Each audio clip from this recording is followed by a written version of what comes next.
Police officers in Scotland raise pitch and fork going after Sturgeon over new cutting policy. Nicola Sturgeon has come under fire after it was alleged thousands of police signed off sick with mental health problems after her SNP government slashed the number of frontline divisional officers. The Scottish Conservatives have released new statistics, obtained under the Freedom of Information Act, which show more than 2,200 officers have had to take time off work in the last 2.5 years because of mental health issues.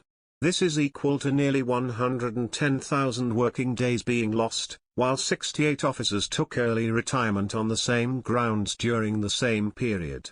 The SNP's rival said that since Ms Sturgeon became Scotland's First Minister in November 2014, the number of frontline divisional officers has fallen by almost 800 to 12,168.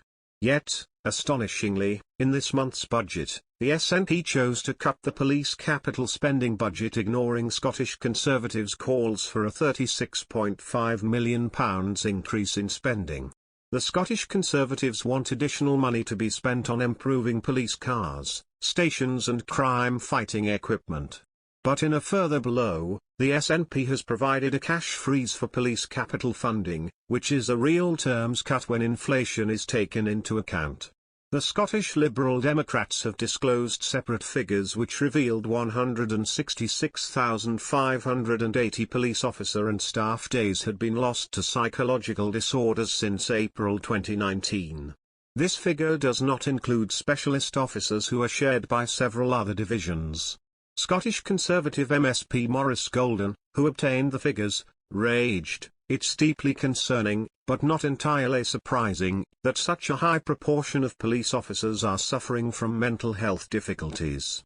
Police Scotland staff are under immense strain, not least because the number of divisional officers has been cut by around 800 since Nicola Sturgeon became First Minister." Yet, astonishingly, in this month's budget, the SNP chose to cut the police capital spending budget, ignoring Scottish Conservatives' calls for a £36.5 million increase in spending.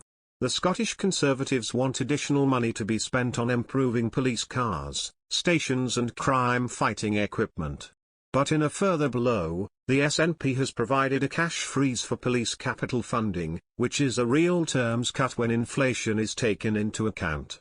This showed the 44,312 working days have been lost this year because police officers were signed off with mental health problems, while this figure jumped by more than 3,500 to 23,935 for the force's administrative staff.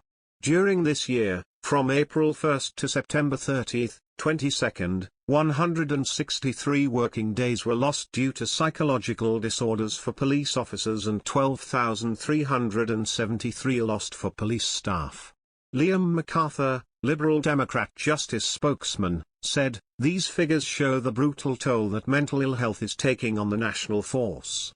The mental health of officers and staff can no longer be sidelined. Police officers are often the ones to assist us in our moments of greatest need, yet the Scottish Government has failed to provide officers and staff with the support they need to manage their own mental health." The Scottish Government said Police Scotland was one of the first police services in the UK to implement mental health and suicide intervention training for all officers, up to and including the rank of inspector. A spokesman insisted police officer numbers in the country have been maintained and are favourable relative to elsewhere in the UK. He said, "We greatly value the work of Scotland's police officers who are doing an excellent job in very difficult circumstances. We continue to support initiatives being undertaken by the Chief Constable to ensure police officers and staff are physically and mentally healthy at a time when Scotland needs its frontline emergency workers more than ever. Officers and staff can access a range of services to care for their physical and mental health through Police Scotland's Your Wellbeing Matters programme, which includes occupational health, employee assistance and the Trauma Risk Management programme. Police Scotland were also one of the first police services in the UK to implement mental health and suicide intervention training for all officers, up to and including the rank of inspector. This benefits the police workforce as well as the public they serve.